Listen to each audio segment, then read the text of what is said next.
সাং জিনভু। আর এই ক্যারেক্টারটা এমন একটা ক্যারেক্টার যে সোলো লিভিং এর দুনিয়াতে সবসময় স্ট্রংগেস্ট হইতে চলেছে এবং সে পাওয়ার আপ করতেই চলেছে। এখন আমি জানি যে জিনভুর কাছে অনেক ভালো ভালো স্কিলস আছে, বাট এই সবগুলো স্কিলস এর ভিতরে সবথেকে বেস্ট স্কিল হলো শ্যাডো এক্সট্রাকশন। আর এই শ্যাডো এক্সট্রাকশনটা মূলত কি, এখন এটা বলার আগে আপনাদেরকে স্পয়লার অ্যালার্ট দিয়ে দেই। আর এই ভিডিওর ভিতরে অনেক বেশি স্পয়লার আছে, সুতরাং যারা যারা স্পয়লার চান না, তো শ্যাডো এক্সট্রাকশন মূলত এমন একটা অ্যাবিলিটি যে অ্যাবিলিটির ফলে জিনভু যে কোনো মৃত বিস্ট কিংবা যে কোনো মৃত হান্টারকে অ্যারাইজ বলে আবারও জীবিত করতে পারে। আর তারা জীবিত হয়ে একজন শ্যাডো সোলজারে পরিণত হয় যারা সবসময় জিনভুর পাশে থেকে লড়াই করে এবং তারা সবসময় জিনভুর প্রতি লয়াল থাকে। এখন এমনটা হইতে পারে যে মরার আগ পর্যন্ত ওই শ্যাডো সোলজার জিনভুর বিরুদ্ধে এনিমি হিসেবে দাঁড়িয়েছিল, বাট যখন তার মৃত্যু হয়ে যায় এবং অ্যারাইজ বলে তাকে জীবিত করা হয়, তখন সে শ্যাডো সোলজারটা একদম পুরো জিনভুর প্রতি লয়াল থাকে এবং সে তার কথা ছাড়া অন্য কারোর কথা মানবেই না। আর যেমনটা আমি বললাম যে ওই মৃত বিস্ট কিংবা হান্টারকে আবারও যদি উঠাতে হয় তাহলে তাকে একটা ফেমাস ওয়ার্ডের নাম বলতে হয়, সেই ওয়ার্ডটা হলো অ্যারাইজ। আর আজকে আমরা কথা বলবো জিনভুর সবথেকে স্ট্রংগেস্ট শ্যাডো সোল্ডারের বিষয়ে, আর যারা এস র্যাঙ্কের হান্টারের থেকে অনেক বেশি স্ট্রংগেস্ট। তো সর্বপ্রথমে আমরা কথা বলবো এমন তিনটি শ্যাডো সোল্ডারের বিষয়ে যাদেরকে খুবই অল্প পরিমাণে দেখানো হয়েছে এবং হয়তো তাদেরকে অ্যারাইজ করার পরে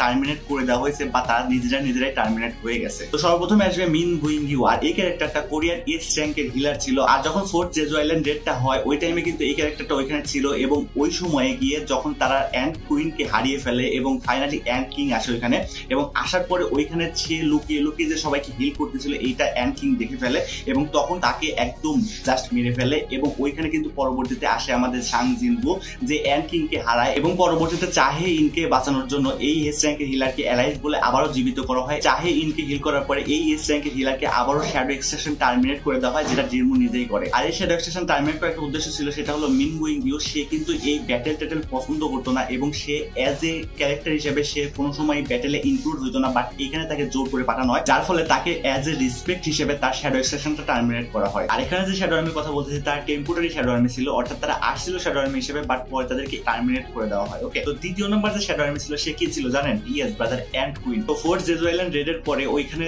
জিনভু যায় এবং অ্যান্ড কুইনের শ্যাডোকে এক্সট্রাক্ট করে এবং এক্সট্রাক্ট করার পরে এখানে বেরু বলে যে অরিজিনালি অ্যান্ড কুইনের যে পাওয়ারটা সেটা বেশিরভাগ ইউজ হয় রিপ্রোডাকশনের ক্ষেত্রে, অর্থাৎ তার যে মানা বা তার যে পাওয়ারটা আছে সেটা রিপ্রোডাকশনের ক্ষেত্রে বেশি কাজ করে, যে অ্যাটাক ব্যাটাক অত ভালো করে না। তো এখানে বেরুর কথা অনুযায়ী জিনভু অ্যান্ড কুইনের শ্যাডোটাকে টার্মিনেট করে দেয়, অর্থাৎ শ্যাডো এক্সট্রাকশন করার পরে আবার ওটা ক্যান্সেল করে দেয়। এবং ক্যান্সেল করার মূল কারণ ছিল সে কিন্তু একটা ডিফেন্সিভ বিস্ট, অর্থাৎ সে কিন্তু অ্যাটাকিং অতটা ভালো না। আর যদি অ্যাটাকিং না ভালো হয় তাহলে কিন্তু তার শ্যাডো আর্মিতে এটা জাস্ট একটা নাম্বারিং বাড়াবে, তাকে কোনো কাজের মনে হয় না জিনভুর। তো দ্যাটস ওয়াই তাকে টার্মিনেট করে দেয়। এখন আপনারা প্রশ্ন করতে পারেন যে এই পেরুটা অরিজিনালি কে? এখন এই পেরুটা কে সেটা আপনাদেরকে আমি বলবো, ভিডিওতে দেখতে থাকেন। পেরু অরিজিনালি আমার মোস্ট ফেভারিট একটা শ্যাডো আর্মি। 3 নম্বরে যে শ্যাডোটা আছে সেটা হলো কি কামিশ। এন্ড ইয়েস ব্রাদার, এটা অনেক স্ট্রংগেস্ট একটা ড্রাগন ছিল। আর এই কামিশের যে শ্যাডো এক্সট্রাকশন করেছিল ওই টাইমে কামিশ কিন্তু প্রায় 8 বছর যাবত মারা গেছিল এবং 8 বছর যাবত সে একদম নাথিংনেসে ছিল। তখন কিন্তু জিনভু ওইখানে যায় এবং জিনভু অরিজিনালি আমেরিকাতে গেছিল এবং ওইখানে কামিশকে দেখার পরে সে শ্যাডো এক্সট্রাক্ট করে এবং শ্যাডো এক্সট্রাক্ট করার পরে অরিজিনালি কামিশ এখানে তার কাছে ক্ষমা চায় যে আমি এখানে থাকতে পারতেছি না, আমি এখান থেকে চলে যাচ্ছি নাথিংনেসে, এবং সে নিজেই টার্মিনেট হয়ে যায়। এখন আপনারা বলতে পারেন যে কামিশ অরিজিনালি কে? কামিশ হলো একটা মোস্ট স্ট্রংগেস্ট ড্রাগন, আর এই ড্রাগনটা অরিজিনালি বিলংস করে অ্যান্টারেস এর কাছ থেকে। অ্যান্টারেস হলো king of the dragon Monarch, মানে অ্যান্টারেস একজন মোনার্ক ছিল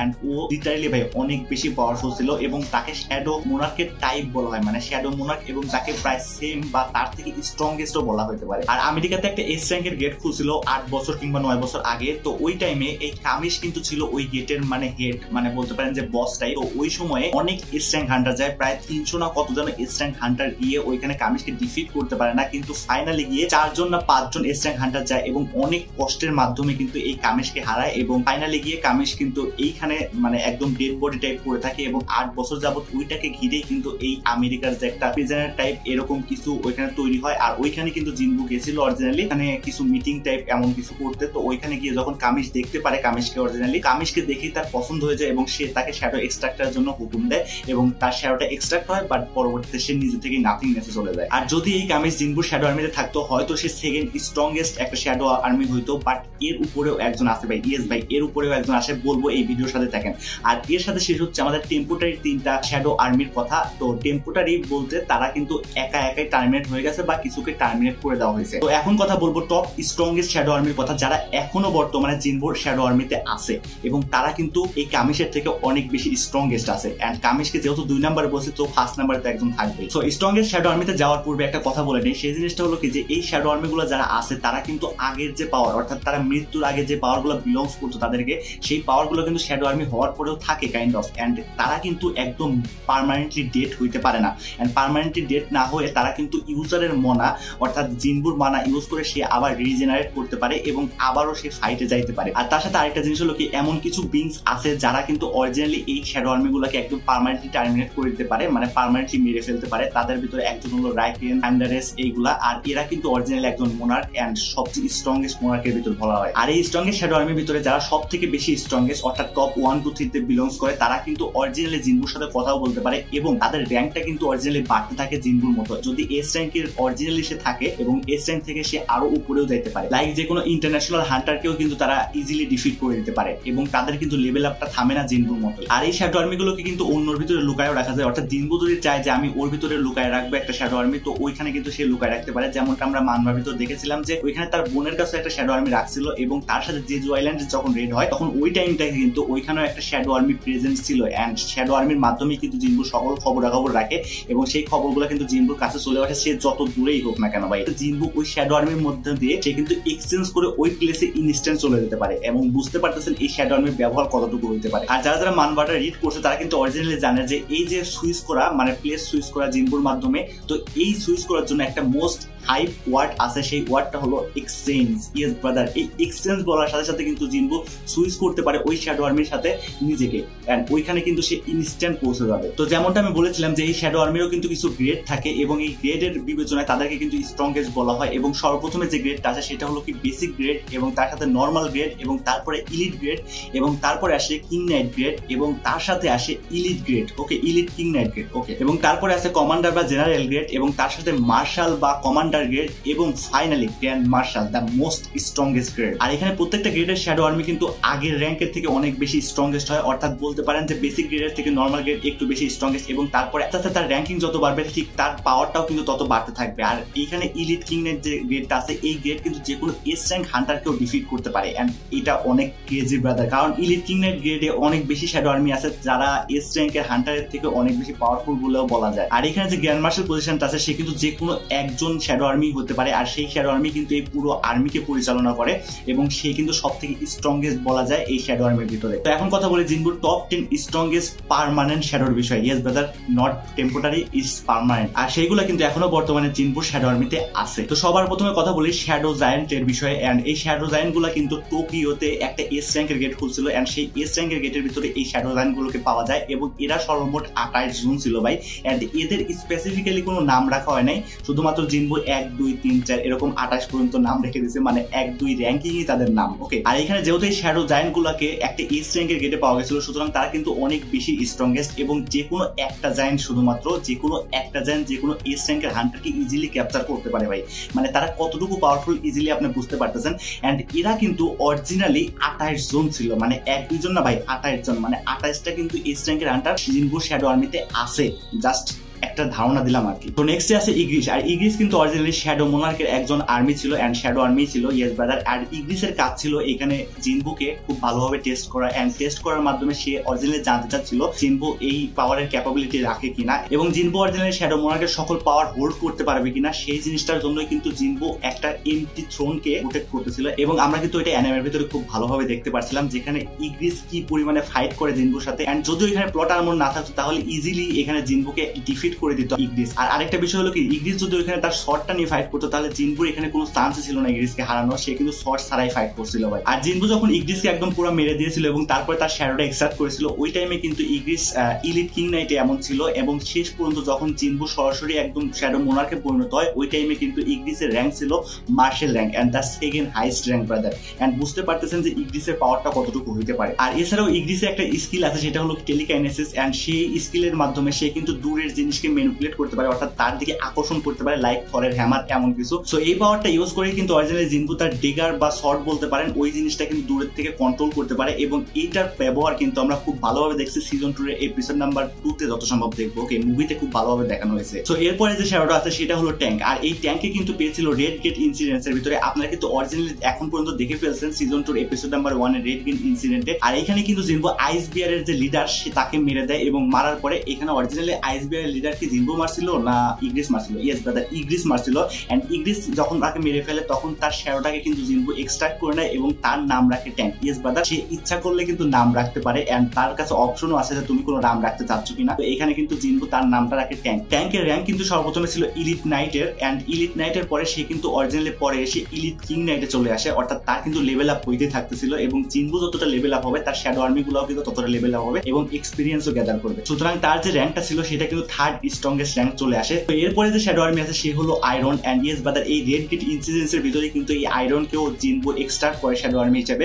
এন্ড সে কিন্তু একজন এ র্যাঙ্কের হান্টার ছিল এবং তার নাম ছিল কিংচুল। এন্ড আপনারা অরিজিনালি দেখে ফেলেছেন সিজন 1-এ, যেখানে কিংচুল কিন্তু আলাদা 3টা গ্রুপ করে এবং ফাইনালি গিয়ে সিজন 2-র ভিতরে আপনারা দেখতে পারবেন তাকে জিনবো মেরে দেয় এবং মেরে দেওয়ার পরে তার শ্যাডোটা এক্সট্রাক্ট করে এবং এক্সট্রাক্ট করার পরে তার নামটা রাখে আয়রন। এন্ড আয়রনের কিন্তু পাওয়ারটা অনেক বেশি ভাই, এ র্যাঙ্কের হইলেও সে কিন্তু আস্তে আস্তে লেভেল আপ করে এবং অন্য লেভেলে চলে যায় ভাই। আর এই আয়রনের পাওয়ার হলো সে কিন্তু খুব জোরে চিল্লায় এবং অপোনেন্ট যে থাকে সে কিন্তু তার প্রতি আকর্ষিত হয় অ্যাটাক করতে এবং কোনো কিছু না ভেবে অ্যাটাক করে দেয়, যার ফলে সে মারাও যেতে পারে। আয়রনের থেকে যদি অনেক বেশি পাওয়ারফুল থাকে কোনো বিংস, তাহলে সে কিন্তু তার এই টোন দ্বারা আকর্ষিত হবে না, মানে তার যে পাওয়ারটা আছে সেই পাওয়ারটা কিন্তু অরিজিনালি তার থেকে নিচের গ্রেডের এনিমিদের উপরে কাজ করবে, তার থেকে উপরের গ্রেডের এনিমিদের কোনোভাবেই কাজ করবে না ভাই। আর যদি এর র্যাঙ্কের কথা বলি তো সর্বপ্রথমে আয়রন কিন্তু নাইট হিসেবে জয়েন করছিল এবং পরবর্তীতে গিয়ে সে কিন্তু ইলিট নাইট পর্যন্ত আপগ্রেড হয়ে যায়। তো নেক্সট যে শ্যাডো আর্মি কথা বলবো সে হলো টাস্ক। এন্ড এই টাস্কে কিন্তু পায় জিনবো একটা এ র্যাঙ্ক গেটে। এন্ড এই এ র্যাঙ্ক গেটের ভিতর যখন জিনবো এন্টার করে তখন কিন্তু ওইখানে হাই অর্কস তাদের উপরে অ্যাটাক করে দেয় এবং অ্যাটাক করার পরে হাই অর্কসের যে লিডার থাকে সে কিন্তু অরিজিনালি এখানে জিনবোকে চ্যালেঞ্জ করে লাস্টলি গিয়ে, এবং ওইখানে কিন্তু এস র্যাঙ্কের হান্টারও ছিল এবং ওই এ র্যাঙ্কের গেটে যখন এস র্যাঙ্কের হান্টারটাও কিছু করতে পারছিল না তখন জিনবোকে কিন্তু অরিজিনালি চ্যালেঞ্জটা নেয় এবং একসেপ্ট করার পরে এখানে টাস্ককে হারায়, অর্থাৎ তার নামটা আমি টাস্ক দিচ্ছি কারণ তার অরিজিনাল নামটা আমার মনে নাই ভাই। টাস্ককে কিন্তু ফাইনালি হারিয়ে এই টাস্ককে কিন্তু সে তার শ্যাডো আর্মিতে যোগ করে এবং তার নাম দেয় টাস্ক। আর টাস্কের যদি র্যাঙ্কের কথা বলি তাহলে টাস্কের র্যাঙ্ক যত সম্ভব ইলিট নাইট থেকে শুরুই হয়েছিল জাস্ট, এবং শেষ পর্যন্ত সে কিন্তু একজন কিং নাইট কিংবা তার থেকে উপরে যত সম্ভব ছিল, আমার খেয়াল পড়তেছে না ভাই। আর টাস্ক কিন্তু যে কোনো এস র্যাঙ্কের হান্টারকে ইজিলি ডিফিট করে দিতে পারে ভাই, মানে তার কাছে একদম তুলাল টাইপের এমন মনে হবে। এন্ড টাস্কের যে অ্যাবিলিটি গুলো আছে সেই অ্যাবিলিটি গুলো পুরো ইনসেন ভাই। এন্ড এই অ্যাবিলিটি গুলো হলো সে কিন্তু গ্র্যাভিটির সাথে সিএসআর করতে পারে, অর্থাৎ গ্র্যাভিটিকে সে ইচ্ছা করলেই কমায় দিতে পারে, বাড়াই দিতে পারে, মানে যে কোনো এনিমিকে সে উপরে তুলতে পারে, নিচে নামাইতে পারে, এমন কিছু। এবং তার সাথে তার আরেকটা অ্যাবিলিটি আছে হলো সেটা হলো শিল্ডার তৈরি করতে পারে, চারপাশে একটা শিল্ড টাইপ তৈরি করে দেয়, যার ফলে এনিমির অ্যাটাক গুলো কিন্তু তার ভিতরে আসতে পারে না, মানে অ্যাটাক করতে পারে না। এবং তার সাথে আরেকটা অ্যাবিলিটি সেটা হলো ফায়ার, এবং ফায়ারের মাধ্যমে সে হাজার ধরনের অ্যাটাক করতে পারে ভাই, যেগুলোর নামও আমার মনে নেই। তো নেক্সট শ্যাডো আর্মি হলো কাইজেল। এবং যখন ড্রাগন কিং ব্যারেনকে জিনবো হারায় এবং ওই টাইমে কিন্তু ড্রাগন কিং এর বাহন টাইপ ছিল এই কাইজেল, এবং কাইজেলকে যখন সে শ্যাডো আর্মি থেকে এক্সট্রাক্ট করে তখন তার নামটা রাখে কাইজেল এবং তার অরিজিনাল নাম ছিল ক্যাসেল এরকম টাইপ। তো ক্যাসেল নাম পরিবর্তন করে কাইজেল রেখে দেয় এবং এর অ্যাবিলিটিটা জাস্ট তেমন কিছু না ভাই, এ খুব দ্রুত উঠতে পারে, মানে সে কিন্তু একজন ড্রাগন সোর্স, খুব দ্রুতই উঠতে পারে এবং তাকে অ্যাজ এ বাহন হিসেবেই জিনবো এখানে তার আর্মিতে রাখছে এবং সে এই ড্রাগন দিয়ে সবসময় যে কোনো জায়গায় মানে পরিবহন করে এক কথায়। ওকে, সো নেক্সটে আছে জিমা। আর এর নামটা অতটা আমার সঠিকভাবে খেয়াল নাই, এর অ্যাবিলিটি গুলোও খেয়াল নাই, বাট এ একটা এ র্যাঙ্ক গেটের বস ছিল এবং তাই সেই বসকে কিন্তু হারায় জিনবো এবং হারানোর পরে তার শ্যাডোটাকে এক্সট্রাক্ট করে তার নামটা রেখে দেয় জিমা। আর এ ঠিক অতটা পাওয়ারফুল ছিল না, বাট তার পাওয়ার গুলো ইনহ্যান্স হয় কিন্তু পরবর্তীতে গিয়ে, যেহেতু জিনবো লেভেল আপ করতে থাকে এবং তার শ্যাডো আর্মি গুলো লেভেল আপ করে। এবং এ যত সম্ভব ছিল ইলিট নাইটে, এন্ড ইলিট নাইট থেকে পরবর্তীতে ইলিট কিং নাইট এমন কিছুই যায়। ওকে, আমার সঠিক এর ব্যাপারে অতটা খেয়াল করতেছে না ভাই। তো এরপরে যে শ্যাডো আর্মিটা আছে সে হলো আমার মোস্ট ফেভারিট একটা শ্যাডো আর্মি, আর সে হলো বেরু। এন্ড ইয়েস ব্রাদার, এই বেরুর কথাই কিন্তু আমি সর্বপ্রথমে বলেছিলাম ভিডিওতে। এন্ড বেরু কিন্তু ওই জেজু আইল্যান্ড এস র্যাঙ্ক গেটের একজন বস ছিল এবং সে কিন্তু যখন ফাইট করতে আসে জিনবোর সাথে অরিজিনালি সে কিন্তু প্রচুর পাওয়ারফুল হিসেবে দেখানো হয়।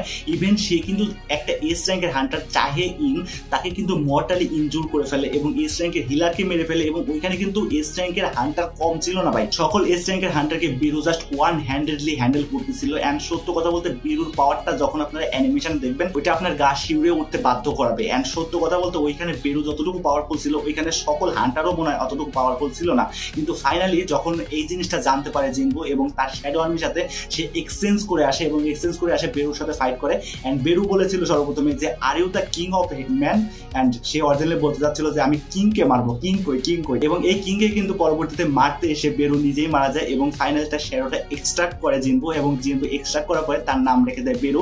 আর সে কিন্তু অরিজিনালি এন্ড কিং ছিল। আর এই বেরুর যদি পাওয়ারের একটা ঝলক আপনারা শুনতে চান তাহলে আমি বলতে পারি যে জাপানের সব থেকে স্ট্রংগেস্ট একজন হান্টার সে কিন্তু এখানে বলছিল যে আই এম দ্য কিং, মানে তার আন্ডারেই সকল ডেজো আইল্যান্ডের রেড পরিচালিত হচ্ছিল। তো ওইখানে কিন্তু সে এই গেটটা যদি ক্লিয়ার করতে পারতো তাহলে সে অরিজিনাল ন্যাশনাল লেভেল হান্টার হয়ে যেত। এবং সেই হান্টারকে বেরু প্রশ্ন করছিল যে are you the king of human, and তখন সে বলছিল যে yes I am the king. And ওই টাইমটাতে ভাই জাস্ট 1 সেকেন্ডের ভিতরে ওই হান্টারকে মেরে ফেলছিল। সত্য কথা বলতে 1 সেকেন্ডও লাগছিল কিন্তু তাও মনে নেই, বাট সে যখন বলছে যে আমি কিং তখন সাথে সাথেই সে মারা গেছে। আর বেরুর পাওয়ার হলো সে ম্যানিপুলেট করতে পারে যে কোনো কিছুকে, এবং তার অরা তো আলাদাভাবে আছে। সে কিন্তু খুব দ্রুত ফ্লাই করতে পারে এবং তার সাথে সে কিন্তু একজন এস র্যাঙ্কের হিলারও বটে। মানে আপনি সাথে চলতে চলতে এস র্যাঙ্কের একটা হিলার নিয়ে ঘুরতেছেন এমন টাইপ বলতে পারেন। বেরুর আরো অনেক পাওয়ার আছে ভাই, যে পাওয়ার গুলো আই থিঙ্ক আর বলার দরকার নেই। যতটুকু পাওয়ার আমি লেভেল আমি বলে দিচ্ছি ওইটুকু বুঝে গেছেন, আমার মনেও নেই ভাই। এই পাওয়ারের কারণে বেরুকে আমি রাখছি নাম্বার 2 এ। আর নাম্বার 1 এ আসতেছে the king Bellion. And brother বিলিয়নের পাওয়ার গুলো আসলেই ইনসেন। বাট বেরুর র্যাঙ্কিংটা প্রথমে বলে দিই আপনাদেরকে। বেরুর র্যাঙ্কিং সর্বপ্রথমে ছিল যত সম্ভব ইলিট কিং নাইট, মানে 3rd গ্রেড র্যাঙ্কিং, এবং শেষ পর্যন্ত সে কিন্তু মার্শাল গ্রেডে পৌঁছায় যায় এবং মার্শাল গ্রেড কিন্তু 2nd হাইয়েস্ট র্যাঙ্ক। এন্ড সত্য কথা বলতে সে কিন্তু যে কোনো এস র্যাঙ্কের হান্টারকে চুটকির মাধ্যমে নষ্ট করে দিতে পারে, মানে মেরে দিতে পারে।